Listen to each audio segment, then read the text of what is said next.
हमारी आज की इस कहानी की शुरुआत होती है साल 1965 से, जहां पर अमेरिका के अंदर अभी सिविल वॉर अपनी चरम सीमा पर है। जिसके बाद हम एक कैप्टन को देखते हैं जिसके हाथ में एक सोने का सिक्का है और इस तरह के सिक्कों से भरे हुए कई बक्से एक जहाज के अंदर लोड करा रहा था। उन बक्सों पर CS लिखा था। तभी अचानक उनके ऊपर एक हमला हो गया, लेकिन कैप्टन ने जल्दी से जहाज को पानी में उतारा और सारे इंजन बंद कर दिए ताकि अंधेरे में उनके जहाज का किसी को पता ना चले। और हुआ भी कुछ ऐसा ही, दुश्मनों से बचकर वो वहां से निकल गए। अब कहानी आज के समय में पहुंचती है जब WHO की वैन में डॉक्टर सोफिया बैठी थी और वो वैन अभी गाना के अफ्रीका के लास वेगास शहर में चल रही है, जहां पर एक बीमारी बहुत तेजी से फैलने लगी है। एक नए मरीज की जांच करने पर पता चला है कि उसे भी वही बीमारी है जिसके बारे में अभी तक वो कुछ भी समझ नहीं पाए हैं। मरीज की मां ने बताया कि कुछ दिन पहले ही अपने पिता के साथ माली देश गया था और वहां से लौटने पर इसकी ये हालत हुई है।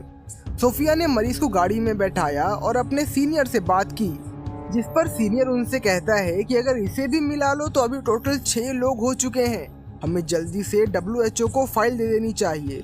लेकिन सीनियर का मानना था कि इतने कम केसेस में कोई उनकी मदद नहीं करेगा।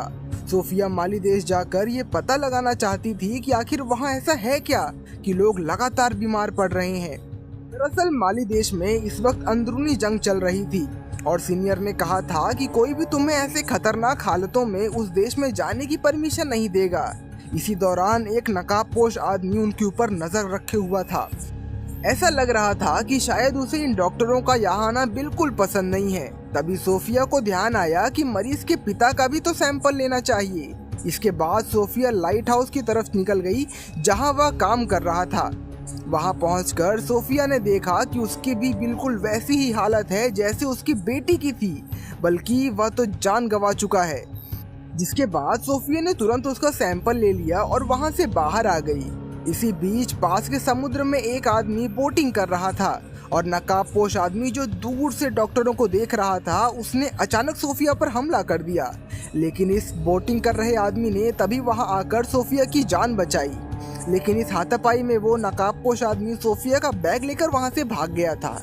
जब सोफिया की आंखें खुली तो वो नुमा नाम के एक जहाज पर थी, जो कि समुद्र में खजाना ढूंढने वालों का एक जहाज है। बाहर वही आदमी था जिसने सोफिया की जान बचाई थी। जिसके थोड़ी देर बाद वो समुद्र में जाकर एक कीमती मूर्ति लेकर बाहर निकला। ये लोग दरअसल ढूंढना तो उस CS वाले जहाज को चाहते थे, लेकिन आज तक उसका कोई सुराग ही नहीं मिल पाया। अभी अल्मोड़ा जो कि जहाज का मालिक है वो वहां पर आया और जिस आदमी ने सोफिया को बचाया था उसका नाम डग था। अल्मोड़ा ने कहा कि जो खजाना हम ढूंढ रहे हैं उसे रात को होने वाली म्यूजियम पार्टी में डिस्प्ले पर लगाना है और इसीलिए यहाँ जल्दी से जल्दी सफाई करवाओ। जिसके बाद डग ने एक नाइजीरियन डीलर से बात करके वहाँ पर पार्टी में उस बेशकीमती मूर्ति को सबके सामने दिखाया। असल में वो एक अफ्रीकन राजा का कब्र है जिसकी कीमत हजारों करोड़ रुपए होगी। जिसके बाद वो जल्दी से उस डीलर के पास पहुंचा और वहां उसने डग को एक सिक्का दिखाया जिस पर CSC लिखा हुआ था। डग ने तुरंत यह सिक्का लिया और कहा कि ये तो वर्षों से मेरा सपना है, आज तक किसी को नहीं पता चला कि वो जहाज कहाँ गायब हो गया। पार्टी में मैच पॉइंट कंपनी का मालिक भी है जिसने खजाने की खोज पर पैसा लगाया था। इस आदमी का माली देश में काफी अच्छी जान पहचान है और इसीलिए सोफिया ने उससे मदद मांगी वहां पहुंचने के लिए।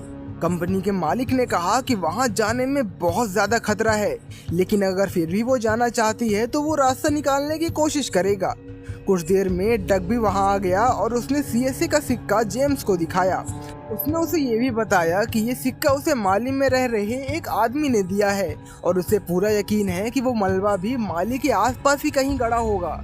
उनकी ये बात सुनकर जेम्स बहुत ज्यादा खुश हो गया और उसने डग और अल्मोड़ा को 3 दिन के लिए माली जाने की इजाजत दे दी। वहां जाकर वो इस जहाज को ढूंढने की पूरी कोशिश करेंगे और अगर जरा सा भी कुछ सुराग मिला तो फिर पूरा ऑपरेशन स्टार्ट हो जाएगा जहाज को ढूंढने के लिए। वहीं अगले दिन जब ये लोग पोर्ट पर पहुंचे तो वहां सोफिया और डॉक्टर जॉर्ज पहले से बैठे थे। सोफिया ने डॉक्टर जॉर्ज को बताया कि जेम्स ने कहा है कि मैं और डॉक्टर जैक भी तुम्हारे साथ जा सकते हैं और फिर ये 5 लोग माली की तरफ निकल गए।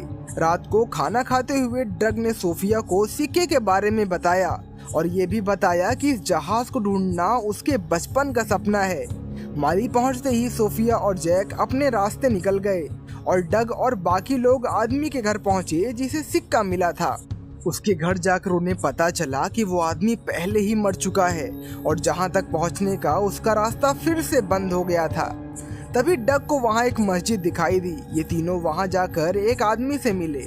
दरअसल होता ये था कि अक्सर ऐसे धार्मिक जगहों पर पुराने रिकॉर्ड्स दर्ज रहते थे और पूछने पर वहां एक आदमी ने पुराने रिकॉर्ड्स में देखा। तब उन्हें पता चला कि कई 100 साल पहले वहां एक पोर्ट में जहाज आया था, लेकिन उस जहाज में कोई भी जिंदा नहीं बचा और पानी का बहाव इतना तेज था कि वो जहाज बहकर आगे की तरफ चला गया था। और अब ये जानकारी उनके बहुत ज्यादा काम आने वाली थी। जिसके बाद वो तुरंत जाकर जेम्स से मिला और उसने उन्हें ये सारी बात बताई। जिसके बाद ये लोग बिना देर किए वहां से जावा शहर के लिए निकल गए, जो कि यहाँ से कई कोस दूर था।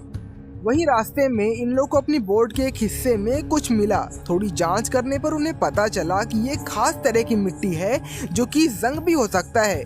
लेकिन डग ने कहा कि ये बहते पानी में इस तरह की मिट्टी का मिलना बहुत आम बात नहीं है। एक सोचने वाली चीज ये भी थी कि अचानक एक मिलिट्री बोट उनकी तरफ आने लगा था और वो मिलिट्री ऑफिसर्स बार बार उनसे एक ही बात पूछ रहे थे कि वो डॉक्टर कहाँ गया जो तुम्हारे साथ यहाँ पर आया है। यहाँ के राजा को पता चल चुका है कि उनके देश में 2 फरिंगी डॉक्टर आए हैं जो कि इस बीमारी की तह तक जा सकते हैं जो यहाँ पर फैली हुई है। राजा ने ऑर्डर दिए थे कि उन्हें जल्द से जल्द रोका जाए वरना बहुत बड़ी परेशानी खड़ी हो सकती है। डग समझ गया था कि कुछ तो गड़बड़ जरूर है, वरना इन्हें डॉक्टरों से क्या दिक्कत हो सकती है। जिस पर डग ने उन्हें जवाब दिया कि देखो सर, हमें ज़्यादा अंग्रेजी तो नहीं आती है और इसीलिए बोर्ड को साइड में लगाकर बात कर सकते हैं। डग ने उनकी ओर रस्सी फेंकी और जो उन्हें अपनी बोट से बांध लिया। इसके बाद उसने अपने दोस्तों को इशारा किया कि फुल स्पीड में बोट को दौड़ाओ और एक ही झटके में ऑफिसर्स की बोट पलट गई। इसके बाद डग ने जल्दी से रस्सी काट दी और फिर वो लोग वहाँ से भाग गए। लेकिन मुश्किल अभी खत्म नहीं हुई थी। कुछ ही दूर पर 2 और बोट उनका इंतजार कर रही थी। देखते ही उन पर गोलियां चलाने लगे। डग समझ गया था कि अब तो हमें बोट से कूदना होगा वरना जान बचने वाली नहीं है। कूदने से पहले उन्होंने फ्यूल टैंक में चीरा लगा दिया ताकि जबरदस्त धमाका हो। वहीं दूसरी बोट जैसे ही करीब आई तो उन्होंने उन पर गोलियां बरसानी शुरू कर दी और क्योंकि फ्यूल टैंक में चीरा लगा था इस वजह से उस बोट में बहुत बड़ा ब्लास्ट हुआ और उसके साथ कई पुलिस वाले वहीं पर मर गए। वहीं नदी में तैरते हुए वो तीनों एक किनारे पर पहुंचे जहां पर एक झोपड़ी थी। घर में पहुंचने के बाद रूडी ने उससे पूछा कि अब तो हमारे पास बोट भी नहीं है तो जहाज को ढूंढने का काम बंद कर देंगे क्या। जिस पर वो उनसे कहता है कि देखो, उसे हम बाद में ढूंढेंगे लेकिन हमें सबसे पहले उन डॉक्टरों की जान बचानी होगी। अगर उनके हत्थे चढ़ गए तो वो मार देंगे उनको।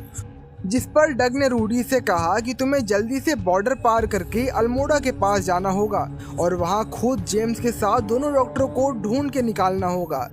वहां वो लोग दोनों डॉक्टर के गांव में पहुंचे जहां पर एक भी आदमी नहीं दिख रहा था। उन्होंने बहुत ढूंढा लेकिन हर तरफ सन्नाटा था। सोफिया कई घरों में लोगों की लाश देखने को मिली और इन सभी लोगों की मौत भी उसी बीमारी से हुई थी। सुबह होते ही दोनों ने सारी लाशों को दफना दिया। उधर रूडी ने भी छुपकर बॉर्डर पार कर लिया था। जिसके थोड़ी देर बाद सोफिया को गांव में कुआं मिलता है और उसने सोचा कि शायद इसके अंदर कुछ मिले तो उसने अंदर जाने की तैयारी शुरू की। नीचे पहुंचने पर जब वो पानी का सैंपल लेने लगी तभी जैक ने बताया कि ऊपर मिलिट्री वाले आए हैं और उन्होंने फिर गोलियां चलानी शुरू कर दी। वहां जॉर्ज को छोड़कर उन्होंने बाकी सबको मार दिया और अंदर सोफिया डरी हुई छुपी रही। अभी वहां पर एक हेलीकॉप्टर लैंड हुआ था जिसमें माली देश का राजा मौजूद था और उसने उन लोगों से पूछा कि लेडी डॉक्टर कहां पर है। चॉपर की आवाज सुनकर डग और जेम्स को भी पता चल गया था कि डॉक्टर आसपास ही होंगे, लेकिन काजिम बहुत ज्यादा गुस्से में था। उसने जैक को गोली मार दी और अपने आदमियों को ऑर्डर दिया कि सोफिया को जल्द से जल्द ढूंढकर उनके पास लाया जाए। वहीं जेम्स वहां पर छुपकर ये सब कुछ देख रहा था। काजिम के आदमी आपस में सबको मारने लगे तो एक बार डग की जान भी खतरे में आ गई थी, लेकिन पीछे से सोफिया ने आकर काजिम के आदमी को मार दिया। अपने सीनियर डॉक्टर जॉर्ज की मौत से सोफिया को बहुत गहरा सदमा पहुंचा था, लेकिन डग ने कहा कि यहाँ हमें जल्द से जल्द यहाँ से निकलना होगा क्योंकि ये जगह बिल्कुल भी सुरक्षित नहीं है। अब वो तीनों जिनके मिलिट्री एरिया से बाहर निकलकर एक दूसरी जगह पर पहुंच गए, लेकिन ये लोग जहां पहुंचे हैं ये और भी ज़्यादा खतरनाक है। कभी वहां कुछ घुड़सवार आए और इन तीनों को बंदी बना लिया और अपने साथ उन्हें राजा गौरी के पास ले गए। राजा गौरी ने उनसे पूछा कि तुम यहाँ क्या करने आई हो, जिस पर वो उनसे बताती है कि आपके इलाके में इस वक्त एक बहुत ही ज़्यादा जानलेवा बीमारी है। मैं अपनी टीम के साथ उसी बीमारी का पता लगाने और उसका इलाज ढूंढने के लिए आई हूँ।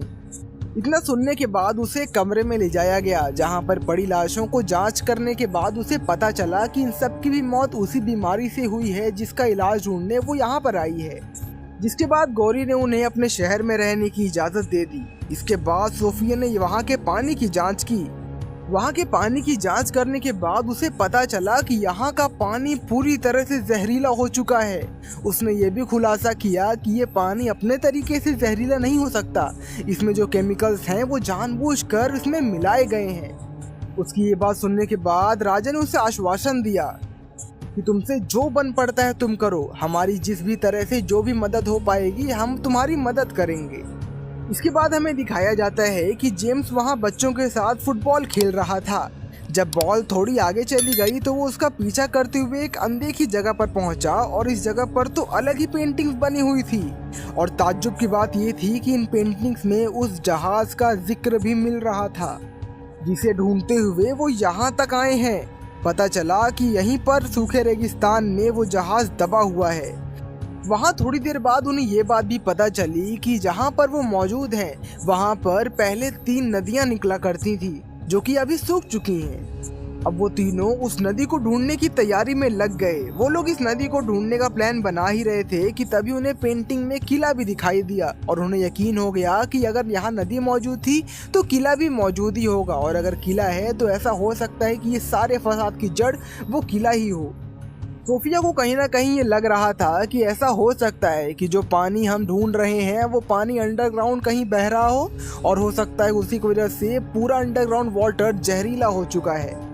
खैर ऐसे थोड़ी देर तक ढूंढने ढांढने के बाद उन्हें वो किला भी दिख गया, और इस किले पर चढ़ने के बाद उन्हें एक सोलर प्लांट दिखाई दिए। और उन्हें ऐसी सुनसान जगह पर सोलर प्लांट दिखना थोड़ा हजम सा नहीं हुआ। उन्हें लगा कि कुछ तो गड़बड़ है। वहीं थोड़ी देर बाद डग को थोड़ी दूर पर एक ट्रेन चलती हुई दिखाई दी। वो लोग बड़ी चालाकी से उस ट्रेन में चढ़ गए। वहाँ रूडी अब अल्मोड़ा के पास पहुंच चुका था। रूबी को अपने कपड़ों पर वैसे ही लाल रंग का सैंपल मिला जो उन्हें माली में अपने बोट पर मिला था। जब रूडी ने सैंपल टेस्टिंग की और रिजल्ट अल्मोड़ा को दिखाया तो वो देखकर हैरान रह गया। वहाँ सोफिया, जेम्स और ड्रग उस प्लांट के अंदर पहुंच चुके थे। अंदर जाकर उन्हें समझ आ गया कि ये प्लांट एक रेडियो एक्टिव केमिकल बनाने के लिए इस्तेमाल किया जा रहा है, जो यहाँ मौजूद तेज सूरज की रोशनी की वजह से बहुत जल्द बनकर तैयार भी हो जाएगा। तभी वहाँ सोफिया की नज़र कुछ कंटेनर्स पर पड़ी जिन्हें अंडरग्राउंड ले जाया जा रहा था। थोड़ी देर बाद जब वो बेसमेंट में गए तो वो देखते हैं कि यहाँ पर हजारों टन केमिकल पड़ा हुआ है। उनमें से कुछ केमिकल तो रिस्क करके जमीन के नीचे तक जा रहा था, जो कि नीचे जाकर उस नदी में मिल रहा था, और उस नदी का पानी पूरे माली देश के लोग पी रहे थे। और शायद इसी वजह से वो बीमारी इतनी तेजी से फैल रही थी। जिसके बाद अल्मोड़ा और रूडी उस रिपोर्ट को लेकर यूएस एम्बेसी पहुंचे। यहाँ रिपोर्ट देकर यूएस एम्बेसी के आदमी को भी विश्वास नहीं हुआ कि कुछ ऐसा भी हो सकता है। वहीं जेम्स अपने दोस्तों के साथ फैक्ट्री से भाग रहा था। तभी मैस्कॉट ने उन्हें पकड़ लिया और मैस्कॉट ने सोफिया से पूछा कि तुम लोग यहाँ से क्यों भाग रहे हो और यहाँ पर क्या चल रहा है। जिस पर सोफिया ने उसे बताया कि तुम्हारी फैक्ट्री में जो भी केमिकल रखे हैं उससे रिसाव हो रहा है और उस वजह से पूरी नील नदी जहरीली हो रही है, और इसी वजह से माली के लोग लगातार मर रहे हैं। जिस पर मैस्कॉट उससे कहता है कि नहीं नहीं, ऐसा कुछ नहीं है, मैं तो बल्कि लोगों की मदद कर रहा हूँ इन सबको जला के। जिसके बाद सोफिया ने उसे समझाया कि तुम जिस तरह से केमिकल को जला रहे हो वो तो ठीक है, लेकिन नीचे तुम्हारे बेसमेंट में इतना केमिकल पड़ा है जो कि जाकर नदी में मिल रहा है और लोग लगातार इससे बीमार पड़ रहे हैं। उसकी ये बात सुनकर मिस्टर मस्क और डर गया कि कहीं ये लड़की सच तो नहीं बोल रही है। जिसके बाद हमें दिखाया जाता है कि वो लोग डग और जेम्स को बांधकर कहीं ले जाने लगते हैं। तभी डग ने दिमाग लगाया और सोने की सिक्के की मदद से ट्रक के पीछे का दरवाजा खोल दिया और वहां से फरार हो गए। जिसके बाद वो कई घंटों तक रेगिस्तान में भटकते रहे। इसके बाद हमें दिखाया जाता है कि स्कॉट जल्द से जल्द कासिम से मिला और जो भी बात सोफिया ने उसे बताई थी वो स्कॉट ने कासिम को बताई और कासिम ने कहा कि अगर उसे ज़्यादा चिंता है तो प्लान बेशक बंद कर दे, लेकिन मुझे जितना मेरा पैसा मिलना चाहिए उतना मुझे हर साल मिलना चाहिए। तुम्हें कैसे लाना है वो तुम सोचो, मुझे लोगों के मरने की कोई परवाह नहीं है। वहीं दूसरी तरफ डग और जेम्स अब रेगिस्तान में भटक रहे थे। उनके हाथ अभी भी बेड़ियों से ट्रक के दरवाजे से बंधे हैं। ऐसे ही बंधे हुए काफी दूर तक चले गए। काफी दूर तक चलते चलते वो लोग भी हिम्मत हार चुके थे, लेकिन तभी बीच रास्ते में उन्हें एक टूटा हुआ हवाई जहाज मिला जो कि क्रैश हो चुका था, लेकिन इस प्लेन के टायर अभी भी सही से मौजूद थे। जिसके बाद डग ने थोड़ा अपना दिमाग लगाया और उस हवाई जहाज के टायर का इस्तेमाल करके एक ग्लाइडर बनाया, जिसकी मदद से वो लोग ग्लाइड करते हुए एक गांव में पहुंच गए। वहां गांव में पहुंचने के बाद उसने तुरंत टेलीफोन उठाया और अल्मोड़ा को फोन करके सारी बात बताई। उसने सोने के सिक्के को बेचकर एक जीप ले ली, जिसको लेकर डग जेम्स के पास पहुंचा और कोर्डिको के पास और उसके आदमियों से मदद मांगी ताकि वो लोग मिलकर कासिम से लड़ सके। लेकिन कोर्डिको ने उन्हें साफ मना कर दिया क्योंकि उनके पास ना उतने आदमी थे ना उतने आधुनिक हथियार, तो उन्हें पता था कि अगर हम बलि के बकरे बनेंगे तो हमारी मौत तय है। लेकिन कोर्डिको ने उन्हें अपनी गाड़ी दे दी जो कि कासिम से खरीदी थी। इस कार को लेकर जेम्स और डग प्लांट में पहुंचे, लेकिन वहां उन्हें गेट पर ही रोक लिया गया। दोनों जबरदस्ती बंदूक के सहारे अंदर घुस गए। वहां मास्क को पता चल गया था कि कोई तो अंदर घुस चुका है, जिसके बाद वो तुरंत ऊपर वाले हिस्से में चला गया। डग और जेम्स जैसे ही अंदर गए उन्हें देखकर हैरानी हुई कि पूरा प्लांट खाली हो चुका था। उन्हें ऐसा लग रहा था कि शायद अमेरिका को इस बारे में सब पता चल गया था और इसी वजह से वो पूरा प्लांट खाली करके यहाँ से भागने की तैयारी कर रहे थे। जिसके बाद जेम्स नीचे जाकर जल्दी से विस्फोटक ढूंढने लगा, जिसकी मदद से वो लोग इस प्लेन को उड़ाने की कोशिश कर रहे होंगे। तभी वहां एक हेलीकॉप्टर लैंड हुआ। मैस्कॉट जबरदस्ती सोफिया को लेकर उसमें बैठ गया। वो लोग निकल ही रहे थे कि तभी वहां डग आया। डग ने मैस्कॉट को पकड़ लिया था, लेकिन तभी पीछे से इस मैस्कॉट का एक आदमी आ गया और उसने डग को रोक लिया। उधर सोफिया समय देखते ही हेलीकॉप्टर से कूद गई।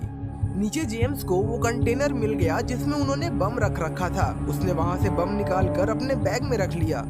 वहीं दूसरी तरफ मैस्कॉट ने प्लेन में बैठकर अपने प्रोग्राम से सोलर प्लांट को सूरज की तरफ कर दिया। अब सभी सोलर पैनल बहुत तेजी से काम करने लगे, लेकिन जेम्स की काबिलियत की वजह से वहां कोई धमाका नहीं हुआ क्योंकि जेम्स ने बम डिकोड पहले से ही कर दिया था। मैस्कॉट को ये सारी चीजें देखकर बहुत ज्यादा गुस्सा आया। वहीं दूसरी तरफ सोफी और डग ने मैस्कॉट के आदमी से छुटकारा पाया और फिर ये तीनों वहां से कार में बैठकर निकल गए क्योंकि अभी उन्हें यहाँ से बहुत दूर जाना था। लेकिन तभी कासिम का हेलीकॉप्टर उनका पीछा करने लगा। कासिम उनके ऊपर गोलियां बरसाने लगा। डग ने जेम्स से कहा कि जो भी तेरे पास विस्फोटक है उनको तुम नीचे फेंकना शुरू कर।